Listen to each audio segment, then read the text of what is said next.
Hello and welcome to the Growing Green podcast. Your host, Jeremiah Jennings, is the owner of Growing Green Landscapes in Birmingham, Alabama, and has a passion for growing the entrepreneurship community for those who are young in business. Being a business owner isn't easy, especially in the early years, and that's why in this show we dive into a wide range of topics covering all the challenges small business owners deal with.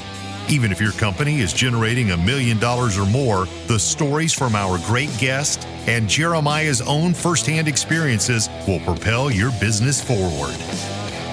And now, here's your host, Jeremiah Jennings.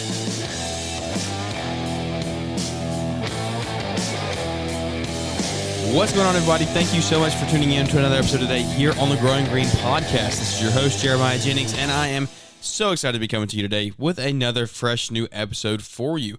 Hope y'all are doing well today. Hope your Friday started off well. If you're listening real time, then welcome into the show. Welcome into the end of the week.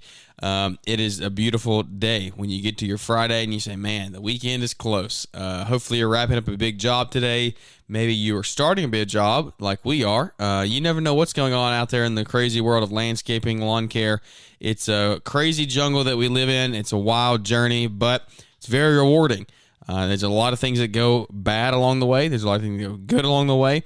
And there's a lot of things in between that just fall through the cracks. But we're just trying to navigate each and every day the same way that you are out there. It's a wild, wild jungle. So welcome into the jungle. Welcome into Friday's show. If you're listening down the road, then hope you're doing well as well. It's one of those things that everyone, it could be listening at different points. I don't know what point in your life you could be listening in, but I hope at some point, whenever it is you are listening, that this will bring you some value, no matter what it is. Here on the show, we want to have fun. We want to have entertaining time. We want to just hang out and be cheerful and lift you up, but at the same time, we want to bring value. And so those shows change. We know you never know what you're going to get here. Some days we have solo shows. Some days we have guest interviews.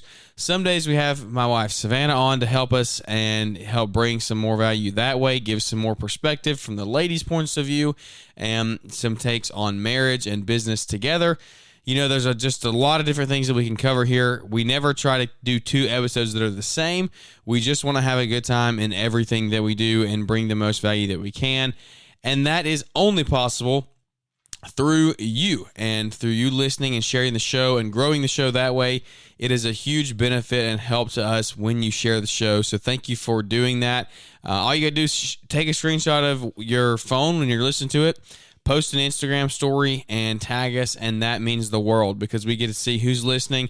We get to share it to our audience, and then it just grows when you share it to yours, and then that person, maybe someone on the road gets to see that show that doesn't listen to us, one of your followers, and that brings them in, and then we get to just add them into our community, which is a beautiful thing. We love to see it. We want to be growing the community every single day, one relationship at a time. That's what we say here on the show all the time. So that is a huge way to help us. I just want to start off the show by saying thank you to Brian and Launchpreneur Academy for deciding to partner back up for the fall. Brian has been a huge help to us here at the show. He has been a huge partner of the podcast since the beginning, just about.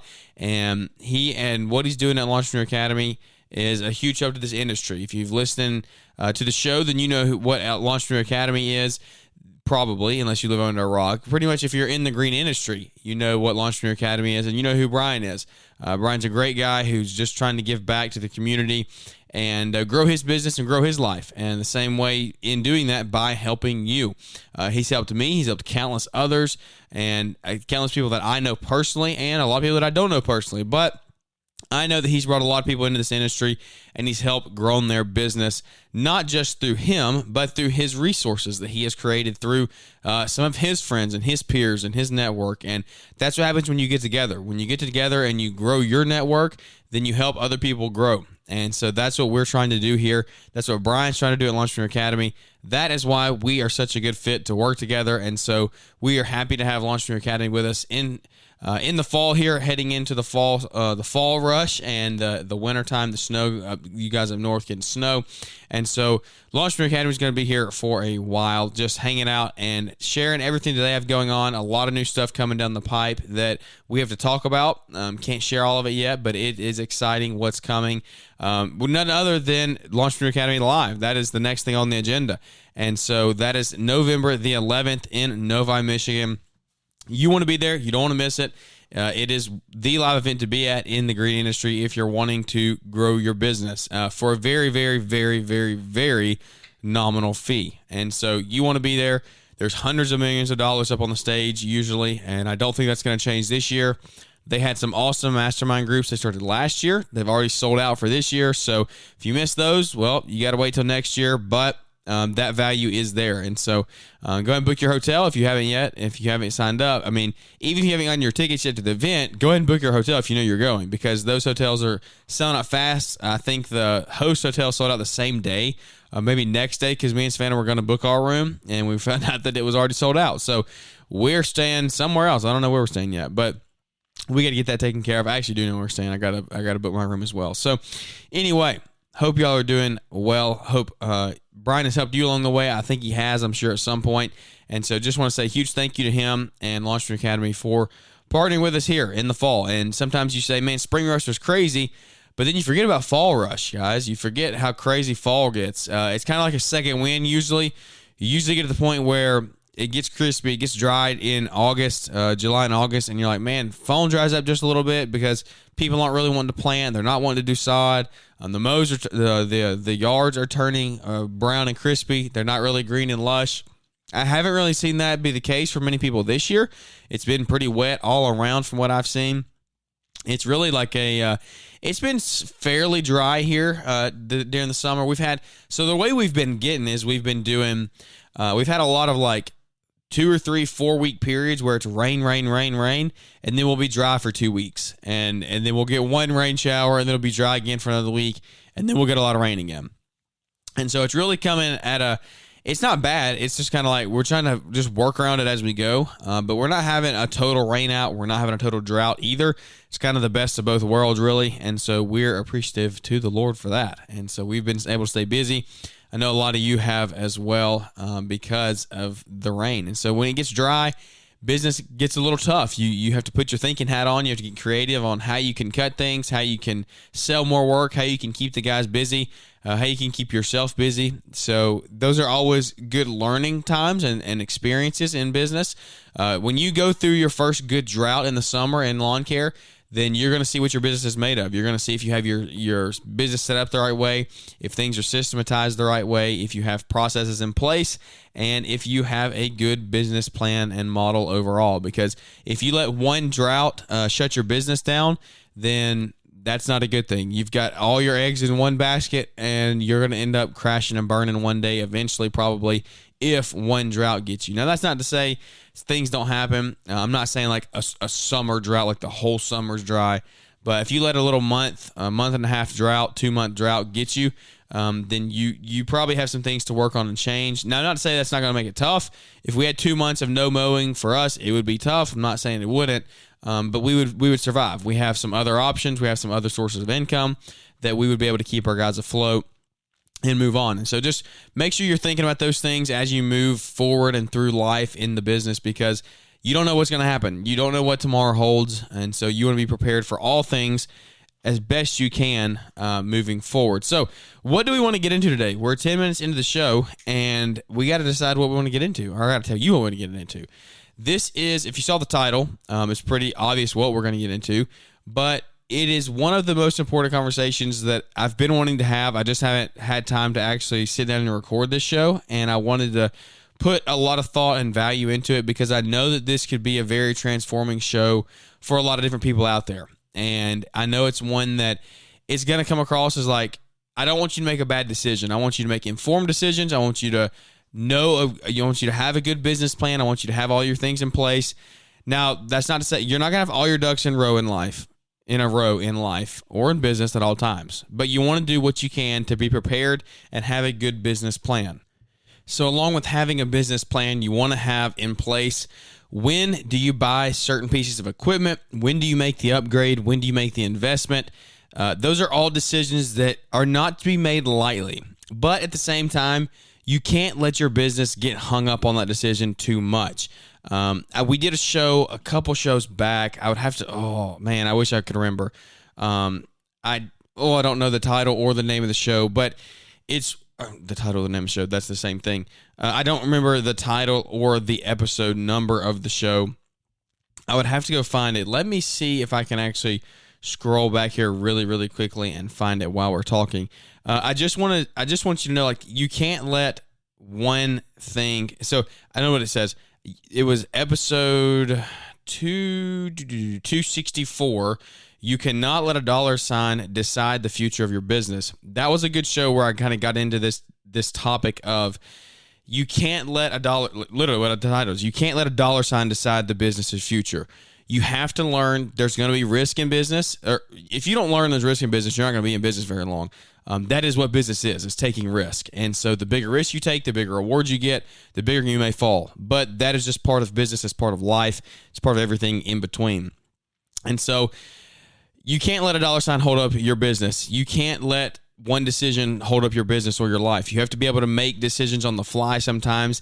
Now, that's not to say you don't want to make an educated decision and you don't want to take time and you don't want to research and invest and make the right investment. That's not what I'm saying at all. I'm just saying you have to be able to account for these things moving forward. You want to be able to look back and say, I did make a right decision. I did make I did put the right thought processes in place, but I didn't sit there and wait 3 weeks to make a decision or 4 weeks or a month on certain things. Now, other big purchases, it takes you time. You need to make that decision. You discuss with your spouse, whatever it is. I'm just saying you can't wait your whole life to make one decision or a whole season sometimes to make a decision. So we go back to the beginning of this season. If you would have told me I'm in the position now that I'm in, I would have said you're crazy.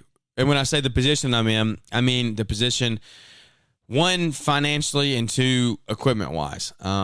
This has been a very, very, very heavy reinvesting year for us, which wasn't really the plan moving in or going into the year. I had actually sold the 2500 that I had last year. We weren't really using it. We weren't putting it to its full potential. It was more of a payment / liability that I needed. There were some things that were going to start breaking on it pretty soon, and I was like, I don't want this. I don't need it. Let's get it out of here. And I had a perfectly good 1500 that's totally paid off. Mine, I own it. We own it. And we were rocking and rolling using that thing on the side for landscaping and estimating. And we had the box truck that we mow out of. Well, we go into the springtime, and we just get inundated with landscape calls. And so I'm estimating, I'm booking, I'm estimating, I'm booking. We're knocking out, we're producing. And I get to the point, I'm like, man, we need a dump trailer like yesterday. Like, this is total lunacy. We're not using a dump trailer. So that's where the reinvesting begins. And so I go buy a dump trailer, and I'll be upfront and honest with you guys. I financed all of this stuff. I'll tell you, like, I'm an open book. It's fine. I'll talk about it. If you want to message me and get my input on it, I'll talk about it there as well. We can go into more detail, but I financed all this stuff. I'm leveraging other people's money to grow my business. And without this stuff, the business would not be where it's at now. I decided to get a dump trailer. So shop around for about a week, and I find one that's in stock. Got a good dealer down the road from me. Let's go check it out. Get everything in order.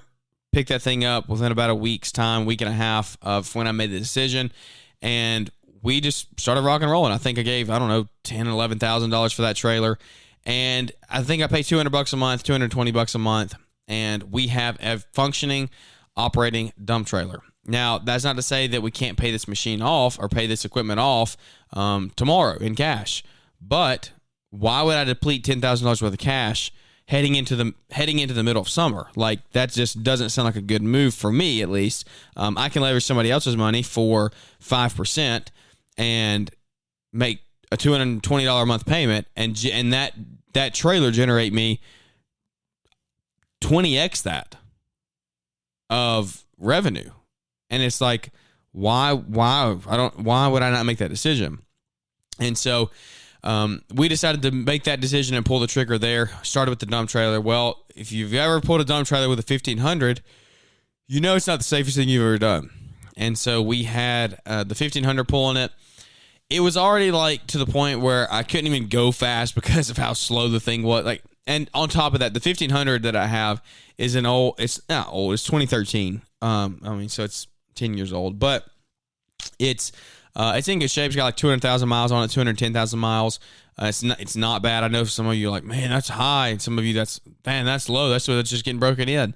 Whatever your take is on that, I don't really have a preference. I mean, all my trucks, all my vehicles up to this point in life have been higher mileage. So that's just what I started my first car with, and it's just been that way ever since. But it works fine, works great, runs well. But it was just like, we're going to blow this thing up. And then there was one day I was going down the road. I was going about 60. The whole truck starts swaying pretty hard because the trailer is just too heavy. There were two instances. I got on a hill, and I think I talked about it on the show one day.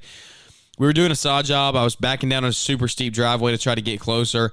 I was backing down. The trailer was too heavy for the truck. Started pulling the truck. Slid me, almost jackknifed me sideways. Almost went through the fence. Almost hit the retaining wall on the other side. We ended up getting stuck there. I couldn't get out. I had to unhook from there. Luckily, the customer had a big 2500 Duramax that we were able to hook to, finagle our way out, and not tear anything up, which was a blessing. Such a blessing. But we did that. So when that happened, and then a week later, the truck started wobbling like crazy going down the road, I said, this is it. It's too unsafe. It's not efficient. We're losing money. We're going to end up losing money in the long run. We're going to blow the engine up or we're going to end up wrecking or hurting something on a property. Something's going to happen. And so, you know what that means? That means life just decided to push us into another purchase and another reinvestment. And I didn't make this reinvestment like, oh man, I need a new truck. I need a shiny new truck to go with this dump trailer and make us look official. No, we used what we had at the time and got by. And then it got to the point where this is physically not safe anymore. Like, we don't need to do this. And so we reinvest. We make that decision. It's one that I thought about, prayed about. I looked around. I searched for about 2 or 3 weeks looking for trucks, and I knew what I wanted. I wanted a little bit of nicer truck, not one super nice. I didn't want a crazy premium interior package. I got that on the last truck, and I was like, I just don't need that. It's just not something like, it's one of those things like you want it one time, you get it, and you're like, oh, this is cool, and then you're just fine. You're fine with it 2 weeks later. And so I wanted a decent interior, but I didn't want anything platinum or premium. We did make the jump to a Ford. I've always driven Chevys or GMCs. But the Ford cabs are just unmatched as far as room goes, and this truck is doubling as a work truck and a personal truck. And so, Savannah's little car that she has is a crossover. It's not tiny. It's just a good crossover size car. It's a Ford. It's always ran well for us. It's a Ford Edge. But trust me, you've heard us have the conversation. When you have a kid and you start going places, your life like triples the stuff you take. It's crazy. A human 2 feet tall, you end up taking more bags than you and your wife combined just for that one kid. That is so true. And so we were like filling her car up everywhere we go. Like, it was just, if we go to the beach for 3 days, it just turns into a massive ordeal. And I was like, this is no way to have another kid. Like, Savannah will have a new car in probably a year or two. But it's just like, this is just no way to live. This sucks. And so driving around town, it's compact. I wanted room. And so we decided to go to the Ford because it had a lot of extra room in there. And we made that decision, and we looked and searched and found what I liked, and we pulled the trigger. And we found a Ford F-250 of 2021 with 60,000 miles for a pretty fair price, I believe. And so we financed that puppy, and guess what? We move on with life. And so this is the reason I'm saying this is, like, I started the year with zero debt in the business, like zero debt. We had none. And now we ended up with $90,000 worth of debt. But you're like, so maybe that should be the show title. We are $90,000 in debt. And maybe people listen to the show. But you're getting the gist of what I'm putting down, I hope. Is like, I didn't go into this year thinking this is where we're going to be at. Life and business ebbs and flows puts us here. And so we are reinvesting the way that the business is telling us to reinvest.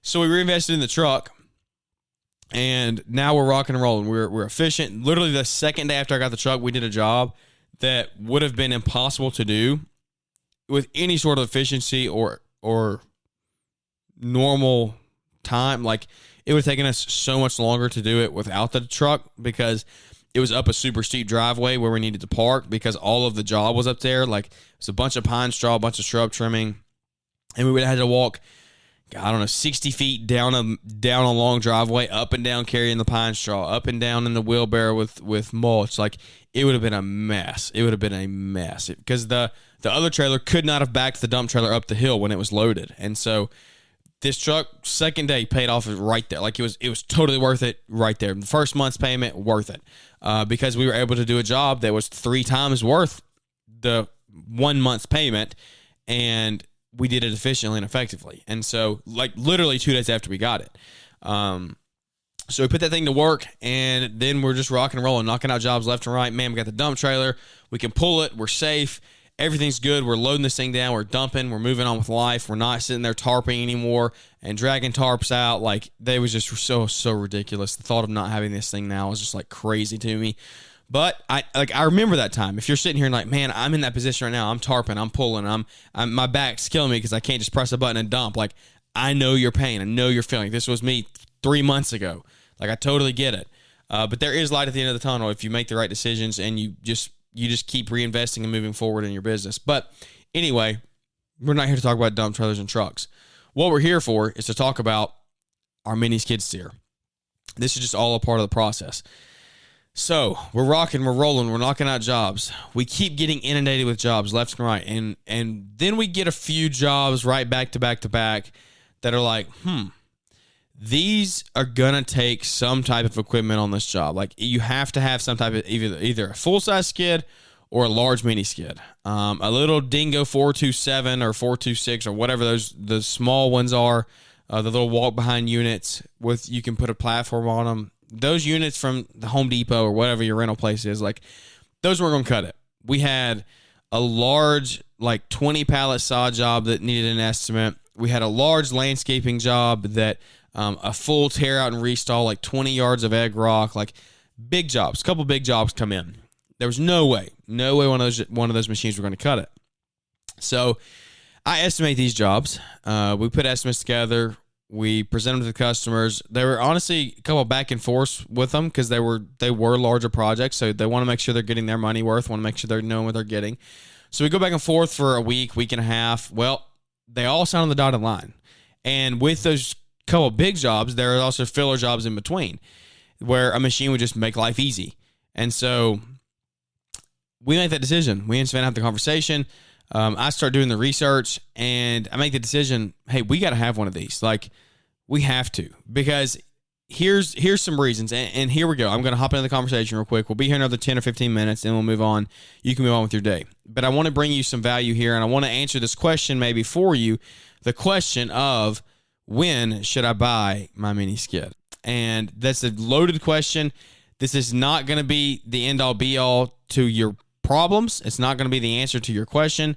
You have to look at your situation personally and see how can I how does this work for me? How can I implement this into my business? Because every situation is different. So, what are some reasons to buy your mini skid? Maybe one is one of the beginning thoughts is, well, my rental situation sucks. This was my first thought that went through my head. So we need this skid for these jobs. But my rental situation is terrible. It's absolutely terrible. You have to really know what your rental situation looks like going into these jobs, because it's really everything. If you have to have a piece of equipment and you have 20 pallets of sod getting delivered to a yard, you can't be going to pick up your piece of equipment that morning to move the stuff around and get it to where you need it to get to, and you show up and you can't get the equipment because somebody else has it. Like, that can't happen. You cannot have, that's $6,000 worth of sod that's sitting there. Just sod alone. That will burn up so fast you don't know what happened in this heat, in this summer, in the summer heat, and when it's 100 degrees. So, like, that was my thought process, was our rental situation is terrible. All we have is Home Depot. Not to say their rental situation is bad. Like, Home Depot's not bad. They've been good to us. But they have one, like, full-size mini skid, like a 1000 series. They have one in their whole fleet. And their 427s that they did have, the smaller ones, they had like 4 or 5 of those. They all got stolen in the last year. So they're down to literally one mini skid in their whole fleet. Well, before these bigger jobs came in, we had a couple filler jobs where they were smaller sod jobs, but I still need to be able to move dirt. I need to be able to grade, need to be able to move some sod easier than wheelbarrowing. Well, I pulled up one day, and luckily they had that machine in stock. So I said, boom, rent it for the week, no questions asked. I've got 3 jobs I can knock out in a week with it, and so we're doing it. I've rented it for a week. Guess what that week cost me, that 1 week of renting that machine? $1,000. $1,000, really like $1,200 after taxes. $1,200 to rent a machine that I have no weight in, like none, just $1,200 out the window. Now let me produce $3,000 worth of revenue, $4,000 worth of revenue in that week. Really more than that, probably. I don't remember exactly those jobs, but it was less. It was less than $5,000, but $1,200 out the window. And so that's not to me saying don't spend $1,200 on the rental. You need to do that. You need to price that into your jobs. I'm not saying that at all, but that's like $1,200 that I could be putting in my pocket or putting towards a machine that I'm building equity into and building that asset that I can turn back and sell one day. And so we did that, and I was like, man, like, one, I realized how nice it was. I had it for a week, and I was like, man, this is great. I get to pull it out. It's just on the trailer every day. I get to take off in the mornings, go to the job site, get the job done, come back home. And it's there in the morning when I wake up. So I got that for a week. It was great. And that was my test. Like, I tested it out then. I said, how much will we use this? How much easier does it make life? And so maybe that is your first scenario. Maybe it's like, my rental situation sucks, but I don't know. I don't know if I need it yet. Rent it for a week.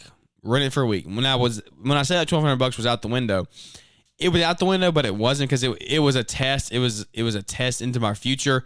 It was really the best $1,200 that I could have spent, because it made me realize what I needed and why, and made me realize I should have had what I didn't have.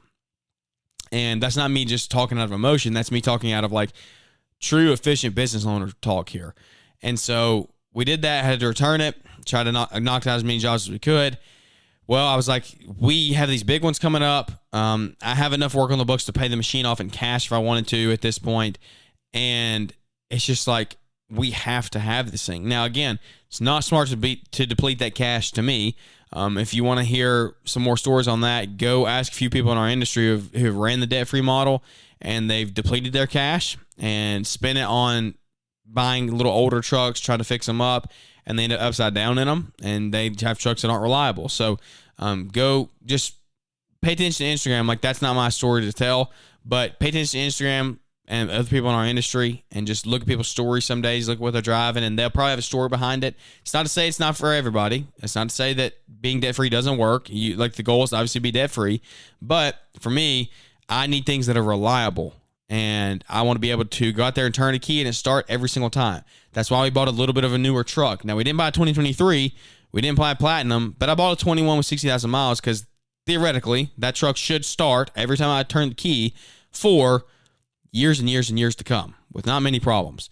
That dump trailer, I should press a button on the hydraulic lift and it should dump every single time. It's got brand new hydraulic fluid. It's got brand new everything, brand new axles, brand new tires, brand new gates, brand new everything. And I don't know. I don't have to worry about what somebody else did or didn't do. If somebody else didn't grease the hubs, if somebody else didn't grease the tailgate, the doors that open and close in the back, like, I know the service on it. And so from I know that if something messes up, it's probably my fault, because I messed up. I didn't put the effort and things that I needed to. I wasn't diligent in maintenance. So that's my thought process going into this. I could have bought a used mini skid steer. I could have gone. I looked on Facebook for literally like 2 weeks. I saw it every hours a day. Search different areas, 5, 6, 7 hours away from me. All kinds of auction sites, and I found a lot of machines. But they all had 700, 800 hours. They were all $15,000, $16,000. There were the Dingo 1000s, the Bobcat MT100s, all those thousand model machines. And I was like, I don't want to go spend $16,000 on a used machine that I don't know anything about. It's got 800 hours on it. Like, I don't know what that's. I hate that. I hate buying used equipment. I'm not a fan of it. I've just been burned a couple times, and it's like, you do that a couple times, you'll realize, may not be the best thing. And so I was like, I don't want to do that. So I started researching newer equipment. I got prices on a couple different pieces of equipment. And then I got prices on the one that I have now, the Iron Rhino out of Georgia. And it's just like, they were 3 hours from me. I found this dealer, started looking at their website. They have a lot of great, like a lot of machinery over there.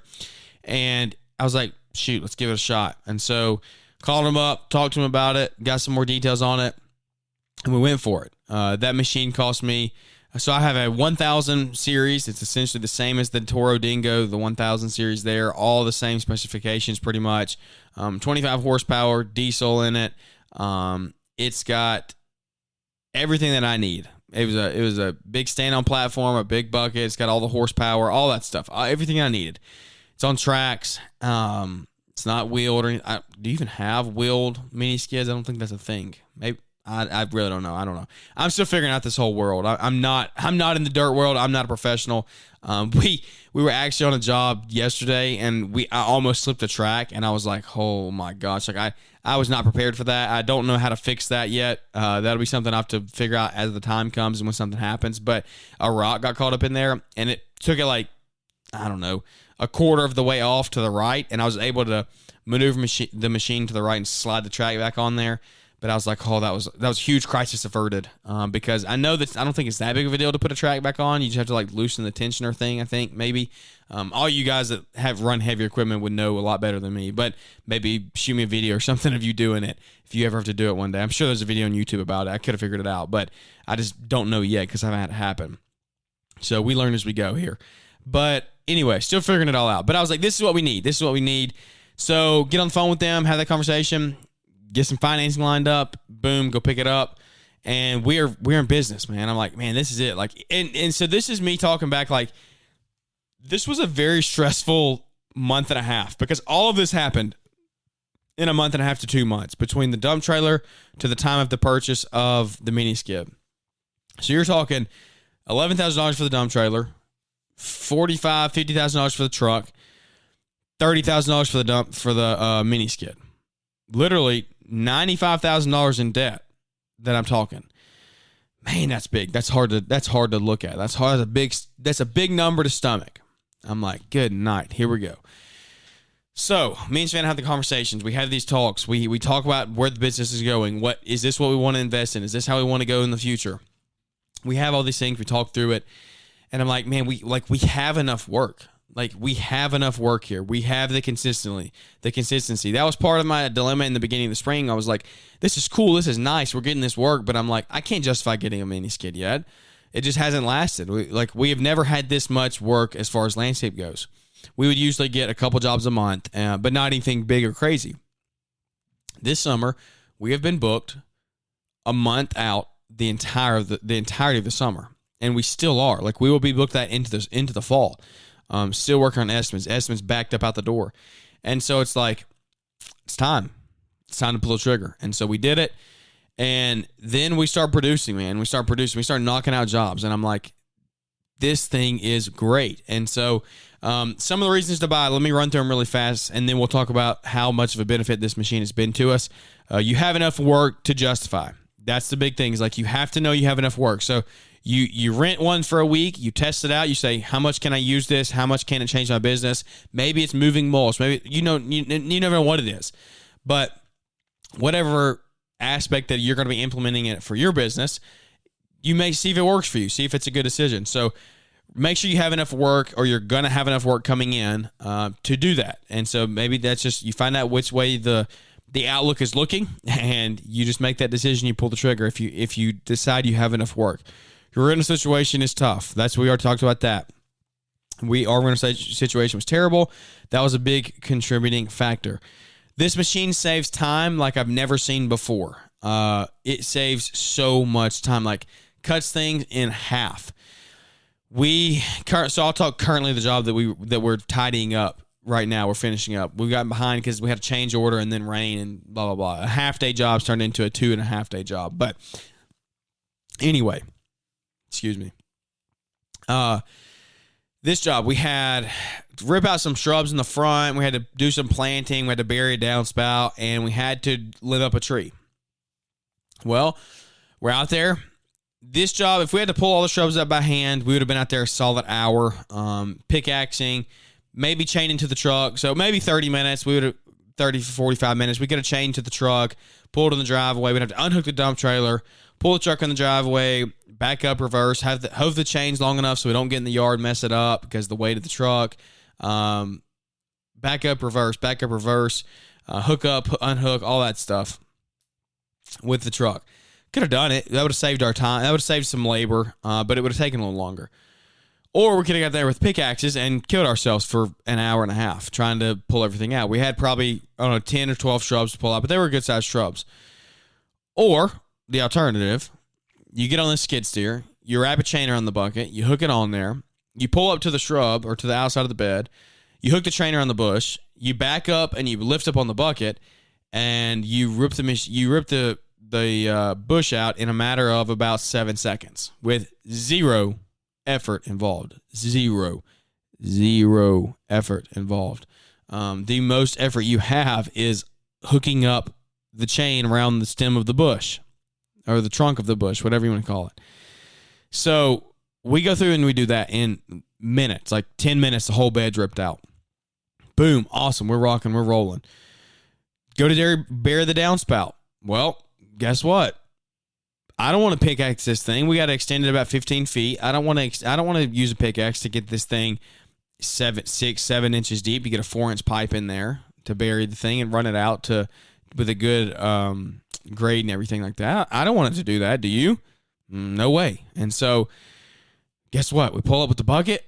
We pull to the side, and we just start digging a trench. We dig. We pull forward, pull back. We pull forward, pull back. And we dig a little trench out. And it takes about 8 minutes on the skid with, guess what? Zero effort. Zero. You press a button. You go up and back, up and back. The most effort you give is hanging on to the machine so you don't get thrown off. All right? And this is all rock. This is all rock. This is tight cookie cutter development. They don't do anything with the yards. They just throw the crap back in there and they lay some sod on it. This one, the tree had big surface roots. Like, it was a mess. Easily would have taken us 45 minutes to do with the pickaxe. Easily. That's 2 guys. And that would have been us, like, going hard, like, cleaning the ditch out by hand, using the pickaxe, breaking rock, sweating. Easy 45 minutes. Dug the trench in about 8. That's not a joke. That's not me. It's not me exaggerating. This is not me trying to sell you on getting a skid steer making a bad financial decision. This is me telling you how transformative it can be. 7 minutes. So total of like actual labor that we're into this thing, we're about 20 minutes in. We've got a trench dug and all the bed ripped out. Just like that with, guess what? Zero effort. And so we get that thing dug. We put the pipe in there. Guess what? Backfill time comes. What do? You pull up across it, you back drag it, and the pipe's filled over. So you fill in the voids up under it with a shovel, get down in there, and then you pull everything on top, you put some new topsoil over it, you grade it out, boom, you're ready to lay sod. And it's just like, my gosh, like we don't have to hand rake it all, we don't have to shovel it all across the yard. Like that's just not what we have to do. We need to clean out the beds before we put the mulch in there. We get in there, we clean out all the debris, we dump it in the dump trailer, and we move on with life. And the holes we dug for the plants that we had to put, it was all rock. It was all rock. The only way that this job could have been more efficient is if I had an auger for the skid steer yet. Don't have that. That will be coming. That will be a purchase I do invest in, that attachment, because our ground here is just so bad. And so all of that we took out of the holes, though, had to come out. Couldn't go back in the holes. It was too bad for the plants to live in and survive in. So we always backfill with fresh garden soil. So all that dirt, you pull the machine up, you throw it in the bucket. Guess what? You stand on there, you press a button, you wheel the machine to the dump trailer, and you dump it. And you go back and you get some more. And so we had to lay some sod in the backyard. We throw some sod into the bucket, we pull the machine down the side of the house, and we lay the sod. And then we back the machine out, and we just back and forth, back and forth, back and forth. No wheelbarrow was harmed in the making of this job or the making of this content. You see that on Instagram, a lot of these big dirt work guys that are using tilt rotators and things. Like, that's me. I'm not even taking wheelbarrows to jobs anymore because of this. And so these are seriously, these things that I'm telling you would have taken us hours at this point, hours and hours. And it would have taken even longer because our pace would have dropped so drastically because of how tired we would be. And so these are all things you have to consider. This is literally one job that I'm telling you about that's right now. The amount of jobs we've done so far that like I couldn't have done. We did a 20 pallet sod job, all of the grading. We brought in 40 yards of dirt with this one machine. Like all of it. We did it with one machine. And we couldn't have done it without it. Like the job would not have been able to happen. I could not have done the job. I could have subbed it out, but I would have been paying somebody else $4,000 for all the dirt and prep work. Or I could pay $700 a month for a machine and put that $4,000 in my pocket. How does that sound to you? Sounds pretty good to me. One job. And so I'm leveraging other people's money, paying some interest on it, but I'm bringing in multiples and multiples of that payment while I'm paying into my own machine for myself, building equity in that machine that I'll pay off, that I can pay off early if I would like, or I can keep leveraging until I have good cash reserves, and then we decide to make that decision to pay the thing off over time. But I'm paying into an asset that's going to be mine. It's an asset that I can turn around and sell that's going to hold its value. And it's just like, guys, like, come on, like think about these things. And so, anyway, I don't know where I was going with that, but that's just one job. And so that's the situation I got put in. It's easier on your body. These are just finish up these points here real fast of reasons to buy. Easier on your body, saved us so much labor. Like I said, just the pickaxe, the trench alone made all the difference in the world. It gives you a little more professional look. And so you shouldn't care about what people think, but at the same time, when you're running a business, you want to look as professional as possible. You don't want to pull up in a beater of a truck if you don't have to. If that's what you're starting with to get by, then that's what you're starting with to get by. But just remember, try to keep it at that and try to invest and get a little nicer as you go, because when you pull up somebody's yard to give them an estimate, if you pull up somebody's yard to give them a $20,000 sod job estimate, they probably want you to look somewhat professional. And so when I pull up to a job, the largest job we've ever done, and to like 20 pallets of sod, I look somewhat professional when I pull up in a 2021 F-250. Now, again, is that the right way? Is that me telling you go finance a truck because to look cool for your customers? Not at all. You find them a truck that works for you. You can grow plenty of businesses. Plenty of guys have grown $1 million companies with old used trucks. That's not me saying this, but it does give you a little bit of advantage in just the fact of like you pull up somebody's yard who's about to take out of their savings and retirement to give you some money to redo their landscaping. They probably want to trust the people they're pulling up in. They don't want to they don't want anybody pulling up in a hoopty beater of a truck. And so when I pull up with a dump trailer and a mini skid and all this equipment that looks professional to start the job, it gives that customer some ease. They're like, okay, this guy, like he's equipped to do the job. And so if you go back and listen to that job, Customer Expectations, if you listen to that episode, we talked about this job and we weren't on the best page to start. Like I had to kind of win the customer over once we got started. We just had a couple things that didn't go our way. Customers are raving fans now. We left them with an amazing product. But it's just like, if we would have had all those other things on top of this, if we would have had a crappy machine that's falling apart, that made a bunch of weird noises and rackets, and a trailer that looked like it was about to fall apart, and a truck that looked like it was about to fall apart, like they might have been like, I don't know about this. I don't know if you can pull this off. When they were already like, I'm a little hesitant, like these things aren't going right, and we're not very happy, and all that was added on, I don't know how that could have turned out for us. We could have lost that big job. Like, you never know. So I just know that these are things that go into play when you pull up to a job and you pull this machine off and you look professional. Like, that's a benefit. People, like, it gives you a little more trust into your business. Much more professional looking. There is some potential rental income from it. So if you're worried about making that payment, and maybe it's like, man, that's $700, $800 a month, and I don't really know that I have. In some cases, it's $1,000 a month, but it's just like, guys, come on, you can't afford not to, really. Like, that's kind of my take on it now. If you have the work, if you're renting a lot, you can't afford not to own your own machine because of like the logistics. Let's say you do have a good rental yard. The logistics of going and picking up a machine and dropping it off and having it on time and having it refueled and having it cleaned, like, it's an extra hour and a half to 2 hours of work every single day that you're not getting to bill for. You're just not. And it's just like, why? Like, the fact that I get to come home, park my truck and trailer at the end of the day, and I get to walk inside and guess what? Wake up in the morning and that machine is sitting right there ready to go. I don't have to go pick it up and take use the trailer they have that they provide and all this stuff. Like, there's no words for it. There are no words for it for how nice and how valuable it has been for our business. And so there is some potential rental income though. Like, if I get to a point where, man, $800, that's a lot. Let me rent it out for 2 days at $300 a day, which is what you pay at Home Depot or any other rental place. I got some friends who want to use it. Okay, we'll say $250. We'll cut them a deal because they're friends. $250 a day. You rent it out 3 days a month, and you have your payment right there, $750. Like 3 days a month, not 3 days a week. Like, that's a lot. That's hard to do. 3 days out of 30.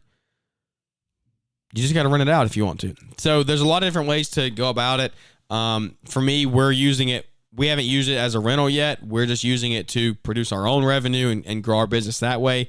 We probably will rent it out at some point. I have some friends that don't quite have it. They don't really need to buy a machine. They don't do these jobs all the time, but they need to rent them sometimes. And so I want to be a help to them and also benefit as well, helping our business. And so, and then our last one that I have written down is just like, kind of what I said earlier, we have an asset that we're paying into that we're going to get to sell and make money on one day, hopefully. The equipment, right now, the equipment market is crazy. Machines you're getting what you paid for them like years down the road.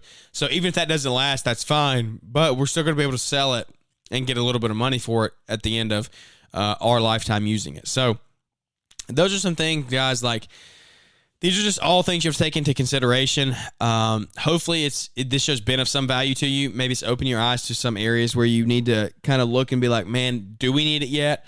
Do we not need it? Do we need to wait a little longer? Just don't let the dollar sign scare you too much. You just need to put a plan in place to produce revenue. If you can sell and produce, you're going to be okay, most likely. But get around people who are trying to build you up, not tear you down. People who want your best interest in mind. They have your best interest in mind, and so they're going to give you the right advice that they can. This is not me advising you. It's none of that. It's not me telling you to go make a bad financial decision. It's just me telling you what's worked for us, how I've seen it work, how I've seen it change my business, what it's going to do for us in the future. There are no words. There are no words other than it's taken. Oh, I never finished that job that we were on. This will be the last thing we finish up, just to kind of the icing on the cake. We were supposed to delimb this. We were supposed to raise the canopy on this tree. Well, we get there, and the customer says, yeah, my husband wants to cut this thing down. We actually want to cut the whole thing down. This tree's a solid 30 feet tall, like easy 30 feet. Biggest tree we've ever cut. It's in a super tight neighborhood. It goes one way, it goes through the house. It goes another way, it goes through the cars.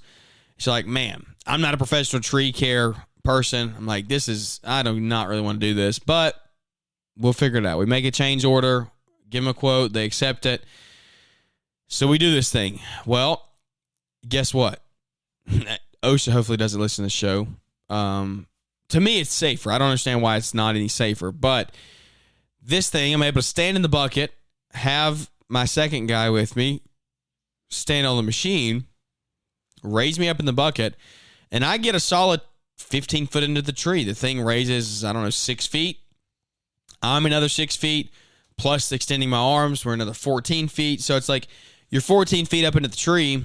We get a lot of our bottom low-lying limbs cut off that tree by standing in the bucket. Like, I'm not hanging off the side of a ladder.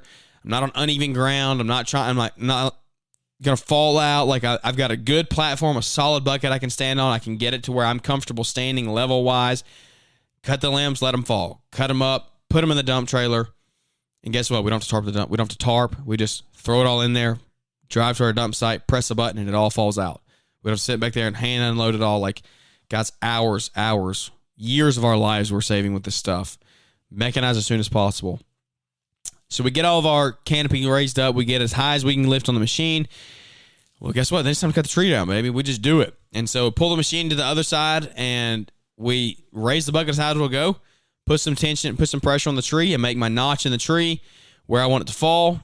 And I don't have to stand on the other side with a rope, and I don't have to throw a rope up in the tree. And this is, like I said, you might listen and be like, dude, you're an idiot. I'm just telling you what we do, what worked for us. we put I put my notch in it.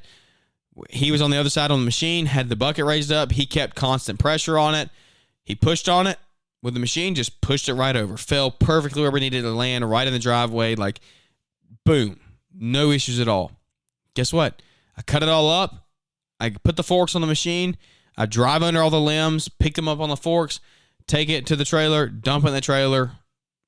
Life goes on. We cut up the trunk of the tree. This is, like I said, 30-foot tree. There's a solid 15 foot of just big chunks of the trunk. Cut those up into 4 different pieces, drive under with the forks, pick them up, dump it in the trailer. 0 effort required. We talked about this after. I was like, do you realize how long that would have taken us if we had to hand pick up all of those trunks and all of that debris and load it? Hours, because our pace would have dropped so slow. It would have taken us so long because we would have been so tired. Like these jobs, I've done these jobs for 5 years, doing it by hand. I've cut trees down. I've shoveled mulch. I've done sod. I've moved dirt. And it's just guys, you're dead at the end of the day. It sucks. You just come home and you're like, oh, I want to die. Your guys hate you. They hate the job. They grow to resent those type of jobs. And it's just now, the most labor I had was cutting the tree down and chopping it up. We didn't have to pick up anything. The guy that was with me stacked all the limbs up in a pile, drove around them with the forks, and just dumped them in the trailer. And so that's just one more story. It's kind of to wrap up that job, just to show you the importance of it for me. It has changed my business for the better. It has. And so we are just blessed to be in this position. We're blessed to be able to do this. It's taken us 5 years to get here. Now, it's not me saying I probably should have had this a year ago, honestly, if I was smart. But remember, I said I didn't have the work. So if you don't have the work, you don't need to go do it. You don't need to go make a bad financial decision. But you never know. What I've seen happen is when you start doing more of these jobs, more and more of them start coming in. And so this machine has allowed that opportunity for us. So now we can even bid jobs that I could have never bid earlier because we didn't have the machine to do them. So that's kind of what I got for you today. 50 minutes in of why you need a mini skid steer, or when is the right time to buy. This is what's worked for us. I hope it's brought you a little bit of value. If it has, share the show. Thanks for listening. It means the world to us. Thanks to Brian for partnering with us here on the show through some of our content that's good, the bad, and the ugly, all of it. But we're happy to have Launchroom Academy aboard going into the fall and to the winter. It really does mean the world that y'all listen. Share the show if you would. Leave us a big 5-star rating and review. If you're going to Equip, use code GG50, save you 50% there. If you need a bookkeeper, the Landscaping Bookkeeper is the place to hit up, guys. I'm telling you, they're on socials now. Search the Landscaping Bookkeeper. I think there's a link in the show notes today. You can go sign up with them because you need a good bookkeeper in your business. When you start getting this stuff, you need to have your assets in here. You need to have all of your stuff in order. You need to make sure your books are in order. It's hard to buy these pieces of equipment if you realize that your books are upside down. If your business is upside down, maybe it's not the right time to buy these pieces of equipment. Maybe it's time you wait a year and you get your books in order. But how are you going to do that if you don't have somebody telling you and showing you along the way, helping you, guide you on what you should be doing? So the Landscaping Bookkeeper, Megan and Joey, the best bookkeepers in the business, 100%, hands down. Go check them out today. Tell me you heard about them here on the show, and it would mean a lot to us. So thank you for tuning in. If I can ever help you, reach out, shoot me a DM, shoot me an email, whatever we can do to help. We're here to help. I hope it brings some value to you today. Maybe this is a show where you say, man, that's it. We have all these things going on that you had going on. I should make the decision. Or maybe it's, man, we're close, but we're not there yet. But this is good. We're going to wait 6 more months, and then we're going to pull the trigger. And so whatever it is for you, implement it into your business, into your life. Make sure it works for you and your situation. It's not the end-all, be-all. It's not one size fits all. It's every business is different. So do what works for you. But this is what's worked for us. I hope it helps you. I hope it brings some value to you. And thank you so much for tuning in. So without any further ado, that is going to wrap this episode up. And we look forward to catching up with everybody here on the next one. Thanks for tuning in to the Growing Green podcast. It is an honor to have you listening, and we hope you receive valuable advice to help take your business to the next level. Don't forget to follow the podcast so you'll be notified when our next episode drops.